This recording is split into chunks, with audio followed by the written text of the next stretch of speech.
जैसे ही मैं देखो आगे के लिए बढ़ी तैसे एक ने कौड़िया भरी और एक ने मेरा मुंह बंद कर एक खड़ारे में खड़ारा टाइप का घर है। खड़ारा टाइप का घर है, पुराना घर है। हाँ, उसमें ले गए। फिर उन्होंने कपड़े निकाल के बेइज्जती करी। पहले मोहित ने, फिर विनोद ने करी। उसके बाद मुझे होश नहीं।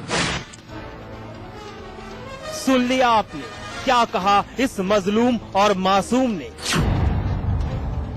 रात का वक्त था। रिश्तेदार के घर से वापस लौटते वक्त पालपुर गांव के मोहित और विनोद ने लड़की को दबोच लिया। दोनों ने जमकर मनमानी की और फिर दोनों शैतान फरार हो गए। फिलहाल पीड़ित परिवार इंसाफ के लिए पुलिस की चौखट पर दस्तक दे रहा है। देवी माँ के छंद गीत चल रहे थे। देवी माँ के छंद गीत चल रहे थे। मैं लड़की की दादी भी गई, मेरी लड़की भी गई। 13 साल की लड़की है। इसके साथ साथ ये किया, लड़की लौट रही थी घर को, 50 कदम दूरी पर है और मेरी लड़की को जबरन 2 लड़कों ने घेर लिया। जबरन घेर करके उन्होंने जबरदस्ती वो कपड़ा ठूस करके और इसको बलात्कार किया है, रेप किया है और मुझे साफ जान से मारने की धमकी आज तक देते चले आए। दूसरी वारदात। अभी बलात्कार की पहली वारदात सुर्खियां ही बटोर रही थी कि बरेली के थाना बिरथी चैनपुर के गांव सारीपुर ने बरेली शहर की साख पर फिर बट्टा लगा दिया। 7 साल की नाबालिग घर के बाहर खेल रही थी। गांव के ही हर प्रसाद कश्यप नाम के एक शराबी शख्स ने उसकी मासूमियत कुचल डाली। लड़की की हालत बेहद नाजुक है। शैतान शराबी हर प्रसाद कश्यप फरार है। मुजरिम था, वो शराब पिए हुए था, नशे में था, तो उसकी नीयत जो खराब हुई, उस बच्चे को गोदी में उठा के चीज के बहाने या चीज खिलाएंगे या फिर टॉफी भी देंगे, उसके बहाने उठा के वो ले गया और उठाकर उसका मुंह दबाकर उसके साथ जो भी करना था उन्होंने गलत नियत से वो किया उसने और वो उसको गला दबा के उसको वहीं अधमरा छोड़ के मरा हुआ जान उसे छोड़कर वो चला गया। दोनों वारदात से बरेली शहर हलकान है। पीड़ित परिवार और पीड़ित खौफजदा है। साथ ही पुलिस ने मामले दर्ज कर पहली वारदात का एक आरोपी धर दबोचा है। साथ ही पुलिस फरार आरोपियों की तलाश में दबिश डाल रही है। कैंट में और बिथरी में ये रेप के 2 मुकदमे कायम हुए सूचना पर और उनमें प्रयास है। कैंट के अभियुक्त को गिरफ्तार कर लिया गया है, बिथरी में प्रयास जारी है। एक्चुअली इसमें तो अभियुक्त जो पकड़ उनके खिलाफ सख्त कार्रवाई कराना है। हम अन्य और गंभीर धाराओं में उनके खिलाफ मुकदमा कायम कर रहे हैं, कार्रवाई करेंगे। पेरेंट्स को चाहिए कि अपने बच्चों पर थोड़ा ध्यान रखें, मतलब जैसे छोटे बच्चे हैं। दरिंदे बरेली शहर के दुश्मन बन गए हैं। यहाँ की खुशनुमा फिजाएं दम तोड़ रही हैं। मासूम बच्चियां जरा भी महफूज नहीं हैं। माँ बाप अपनी लाडलियों की सुरक्षा के लिए हर वक्त परेशान हैं। बस उन्हें फिक्र है कि कहीं किसी वहशी की नजर उनकी बच्ची पर ना पड़ जाए। अनूप मिश्रा, बरेली, समाचार प्लस। 8 अक्टूबर की शाम एक हत्या हुई। कत्ल एक बाप का और कातिल बना एक बेटा। कत्ल की वजह बेहद मामूली जानकर यकीनन आप भी चौंक जाएंगे। कातिल औलाद बाप से पैसा और मोटरसाइकिल की चाबी चाहता था, लेकिन बाप का इनकार करना उसकी मौत का सबब बन गया। देखिए मिर्जापुर के कातिल बेटे की दिल दहलाने वाली करतूत।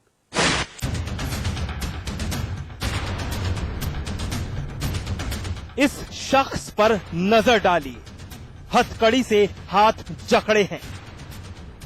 पुलिस लाव लश्कर के साथ इस शख्स के साथ परेड कर रही है। पूरा गांव पीछे पीछे चला आ रहा है। पुलिस खामोश घर के अंदर दाखिल हुई। खामोशी पसरी है। यहां ताला जड़ा है। साफ लग रहा है कि पुलिस सुराग और सबूत खंगालना चाहती है। घर के हर कोने की तलाशी ली जा रही है। हथकड़ी से जकड़ा शख्स खुद ब खुद मौत का वो सामान एक एक कर जमीन से खोदकर बाहर निकाल रहा है। धारदार चापड़, देसी तमंचा और एक चाकू। यहां मौजूद गांव का हर शख्स सन्न और पुलिस हैरान है। चलिए कहानी तफसील से बयां की जाए, उससे पहले ये तस्वीर देख लीजिए। विद्याशंकर चौबे, यही नाम है इनका। अफसोस कि अब इस दुनिया का हिस्सा नहीं रहे।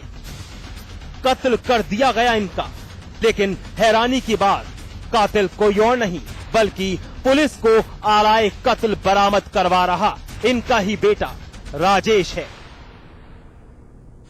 की हत्या 8 तारीख को कर दी गई। पिता पुत्र के बीच में विवाद के कई मामले हैं, जिसमें पैसा ये मांगता था। एक कारण ये बता रहे हैं कि मोटरसाइकिल की चाबी नहीं देता था। एक कारण ये भी है कि बताता है कि इसकी 28 जून को शादी हुई थी और इसकी पत्नी 1 महीने रही थी और उसके साथ में कुछ उसकी हरकतें नाजायज़ थी, इसकी वजह से वो बहुत दुखी था। मिर्जापुर के कप्तान साहब के अल्फाज सुन लिया आपने। कातिल बेटे की वो करतूत गिनवा रहे थे जिसका विरोध पिता विद्याशंकर चौबे किया करते थे। थाना जिगना के गांव गोगांव का रहने वाला राजेश पैसा मांगता था, मोटरसाइकिल मांगता था। पिता पर अपनी बीवी के साथ नाजायज संबंध का शक करता था। तारीख 8 अक्टूबर 2012, शाम का वक्त। बाप बेटे के बीच एक बार फिर तकरार। पैसा और मोटरसाइकिल की डिमांड। पिता ने कर दिया इनकार। बेटे पर था खून सवार। धारदार चापड़ से कई वार कर उतार दिया मौत के घाट और फिर जुर्म छिपाने के लिए दफना दी पिता की लाश। जी हां, पिता का कत्ल कर दिया और लाश दफना दी घर के पीछे एक खेत में। राजेश अपना गुनाह छिपा सके इसलिए मां और पत्नी को कर दिया एक कमरे में कैद। लेकिन गुनाह कब तक छिपता? मां ने मौका पाकर पुलिस में लिखवा दी तहरीर और राजेश चढ़ गया पुलिस के हत्थे।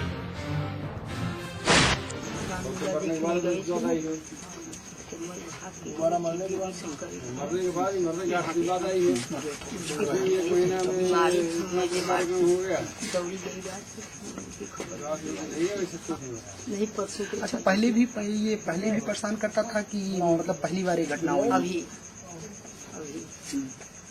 तो क्या मांगता था? और पैसा सभी मांगते थे। राजेश ने पिता का कत्ल 8 अक्टूबर की शाम को अंजाम दिया था। रात के वक्त मौका पाकर लाश खेत में दफना भी दी। पुलिस ने राजेश की निशानदेही पर 15 दिन पहले दफना दिए गए विद्याशंकर चौबे का शव बरामद कर लिया है। लाश की हालत बेहद खराब है। फिलहाल पुलिस ने आलाए कत्ल और लाश की बरामदगी के बाद राजेश को जेल भेज दिया है। लेकिन एक सवाल, क्या वाकई औलाद ऐसी भी हो सकती है? अंकित पांडे, मिर्जापुर समाचार प्लस। खबर शामली से जुड़ी है। विवाद 2 भाइयों के बीच का था, लेकिन कोई भी यह नहीं जानता था कि यही मामूली कहासुनी खौफनाक वारदात की शक्ल अख्तियार कर लेगी। पानी के आगे खून का रंग फीका पड़ जाएगा। भाई ने भाई की गोली मारकर हत्या कर दी।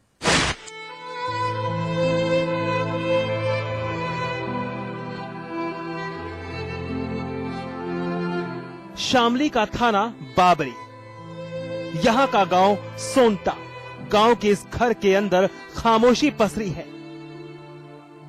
महिलाएं बदहवास हैं और चुपचाप बैठी हैं। एक साथ मिलकर किसी के लिए गम साझा किया जा रहा है। घर के आदमी भी सन है, गलियां खामोश हैं। चलिए कहानी तफसील से बयां की जाए। अब जरा ये तस्वीर देखिए। जैनोद, यही नाम है इस शख्स का। लेकिन बदकिस्मती, जैनोद अब महज तस्वीर का हिस्सा है। जैनोद अब घर वालों को तस्वीर बनकर रुला रहा है।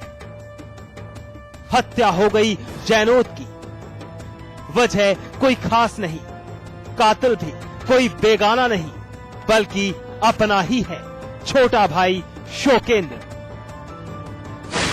सोंटा गांव है, एक बावरी थाने में सोंटा गांव है। वहाँ छोटे भाई ने बड़े भाई की एक सबमर्सिबल पानी मोटर से पानी भरने को लेकर विवाद हुआ। उसी में उसने हमला कर दिया, जिससे अस्पताल ले जाते समय उसकी मृत्यु हो गई। इस मामले में FIR पंजीकृत की जा चुकी है और उसकी गिरफ्तारी के प्रयास किए जा रहे हैं। शीघ्र गिरफ्तारी कर ली जाएगी।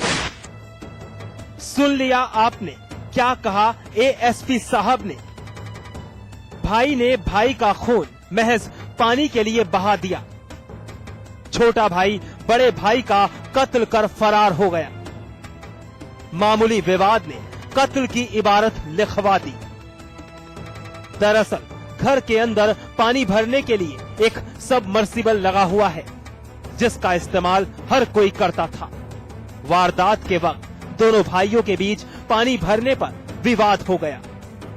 जैनोद ने छोटे भाई शोकेंद्र को बुरा भला कह दिया।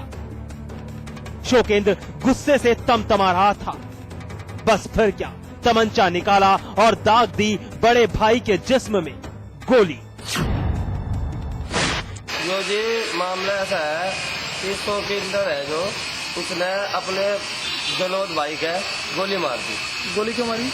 वो असल में यहाँ पे पानी का मामला चल रहा है और वो पानी भरने के ऊपर इनका जो नलकूप का मामला है उसमें गोली मार दी।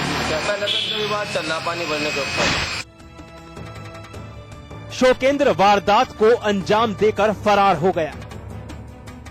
जुनैद ने मौकाए वारदात पर ही दम तोड़ दिया। पानी के लिए कत्ल की इस वारदात से घर में कोहराम मच गया। इलाके में सनसनी फैल गई। फिलहाल पुलिस ने घर वालों के बयान पर मुकदमा दर्ज कर फरार शोकेंद्र की तलाश तेज कर दी है। लेकिन इस वारदात ने एक बात तो साबित कर दी है कि वाकई कलयुग में इंसान के सब्र का बांध इतना कमजोर पड़ गया है कि गुस्से का एक थपेड़ा सब कुछ बहा कर ले जाता है और फिर कुछ रह जाता है तो बस मायूसी और दर्द। वरुण चौधरी, शामली, समाचार प्लस। बहरहाल एनकाउंटर में वक्त है ब्रेक का। ब्रेक के बाद दिखाएंगे असली ATM नकली नोट।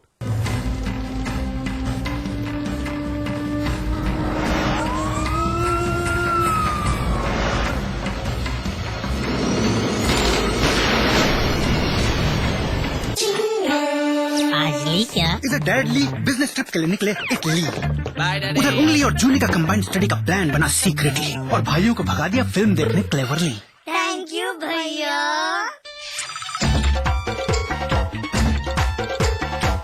एंड देन इंटरेस्टिंगली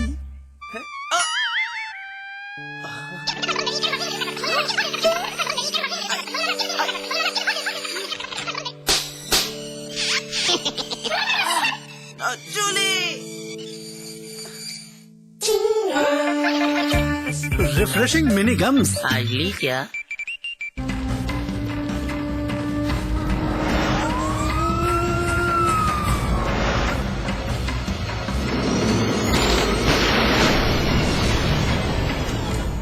आम आदमी घर पर रकम रखे तो खतरा, बैंक को महफूज समझकर वहां जमा करवाए तो भी खतरा। तो फिर आम आदमी की खून पसीने की गाढ़ी कमाई कहां पर महफूज है? क्योंकि रामपुर के एक नेशनल बैंक के ATM ने उस व्यापारी को ऐसा धोखा दिया कि अब बैंक भी भरोसे के काबिल नहीं रहे। खून पसीने की गाढ़ी कमाई, घर पर नहीं महफूज, बैंक में भी नहीं सुरक्षित, कहां जाए